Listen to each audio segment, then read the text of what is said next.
এই ডিশটার নাম হলো সোপাও বা বাও বা স্টিম রুটি। ডিশটা যতটা কিউট, খেতেও খুব দারুণ। যাই হোক, বানের ক্ষেত্রে কিন্তু ডোটা খুব ইম্পর্টেন্ট।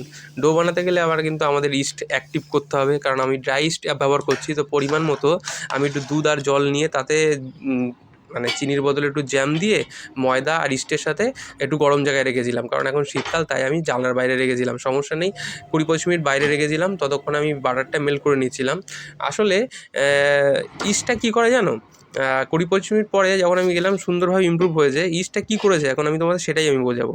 দেখো, ইস্টটা কী করে, আমি যে চিনি দিয়েছি সেই ময়দার সাথে যে চিনিটা দিয়ে ইস্টটা ওই ময়দার চিনিটা ব্রেক ডাউন করবে এবং কার্বন ডাইঅক্সাইড নির্গত করবে, যার জন্য আমরা ওই সেই ফ্লাফি ব্যাপারটা আমাদের ডোতে আসে। আর পাউরুটি বা পিৎজা বলো, সবটাই এটাই প্রসেস, শুধু পরিমাণের হেরফেরেই ব্যবহার করা হয়, আর কিছু না।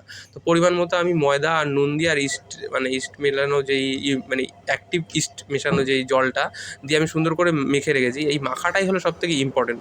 অনেকটা সময় নেয়, মিনিমাম 20-30 মিনিট তো লাগেই। তো আমি সুন্দর করে মাখার পর আমি আবার বাটার দিয়ে আরও 5-10 মিনিট মেখে নিয়েছি। আর সুন্দর একটা বলের মতো করে একটা ধোয়া টাওয়াল দিয়ে, মানে ধোয়া ভেজা টাওয়াল দিয়ে আমি এটা আবার সেই জানলার ওখানটাই 20-25 মিনিটের জন্য রেখে এসেছিলাম। এখন এটা হলো ফার্স্ট পার্ট, এখনও স্টাফিংটা বানানো তো বাকি আছে, সেটার জন্য ওয়েট করো। দেখো, 20-25 মিনিট বাইরে রাখার পরে কত সুন্দর ফ্লাফি ব্যাপারটা চলে এসছে। তোমাদের কেমন লাগছে, তাই না? দাঁড়াও, ওই